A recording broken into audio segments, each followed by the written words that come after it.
సాధారణంగా ఒక శిశువు భూమి మీద పడటానికి 9 నెలలు పడుతుంది. ఇది జగమెరిగిన సత్యం. చిన్నారి కడుపులో కవల పిండాలు ఉండటం ఎప్పుడైనా చూసారా?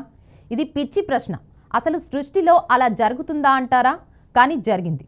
తాజాగా ఓ శిశువు కడుపులో కవల పిండాలు ఉండటం అందరినీ ఆశ్చర్యానికి గురిచేస్తుంది.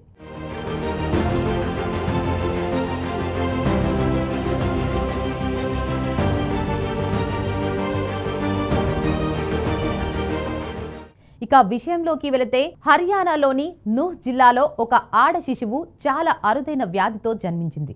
మొదట్లో అంతా సాధారణంగానే అనిపించింది. కానీ కొన్ని వారాల తర్వాత ఆ శిశువు కడుపులో ఉబ్బరం మొదలైంది. పాలు తాగడం లేదు, తరచుగా చిరాకు పడుతుంది. ఆ శిశువుకు 1 నెల వయస్సు. దీంతో కుటుంబీకులు గురుగ్రామ్లోని ఫోర్టిస్ ఆసుపత్రిలో చేర్పించారు. ప్రాథమిక పరీక్షలో బాలిక కడుపులో అసాధారణ వాపు తదితర సంకేతాలను వైద్యులు కనుగొన్నారు. ఆ తర్వాత స్కానింగ్ చేయించారు. స్కానింగ్ రిపోర్టును చూసి వైద్యులు కూడా షాక్ అయ్యారు. వాస్తవానికి ఆ నెల వయసున్న బాలిక కడుపులోని పొరలో 2 అసంపూర్ణ పిండాలు ఉన్నాయి.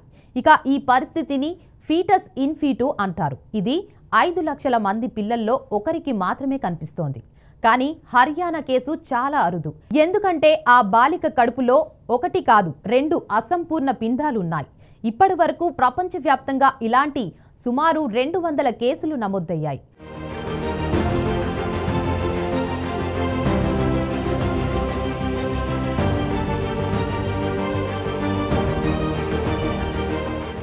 గతంలో భారత్లోనూ కొన్ని కేసులు రికార్డ్ అయ్యాయి. ఈ కేసులో ఆ శిశువు తల్లి 3 పిండాలతో గర్భం దాల్చింది. అందులో 2 పిండాలు, 3వ పిండం శిశువు ఉదరంలో పెరగడం ప్రారంభించాయి. కాగా మొదట శిశువును ఆసుపత్రికి తీసుకువచ్చినప్పుడు పోషకాహార లోపం తదితర సమస్యలు ఉన్నట్లు వైద్యులు అభిప్రాయపడ్డారు. కానీ పరీక్షలో పిండాలు ఉన్నట్లే తేలింది.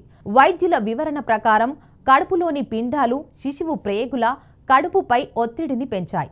దీని కారణంగా శిశువుకు నొప్పి పెరిగింది, ఆకలి సైతం తగ్గింది. మొత్తానికి సర్జరీ చేసి ఈ పిండాలను తొలగించాలని వైద్యులు అభిప్రాయానికి వచ్చారు. శిశువు శరీరం శస్త్రచికిత్సకు సహకరించేందుకు మొదటగా ఐవి ద్వారా పోషకాహారం ద్రవాలను అందించారు.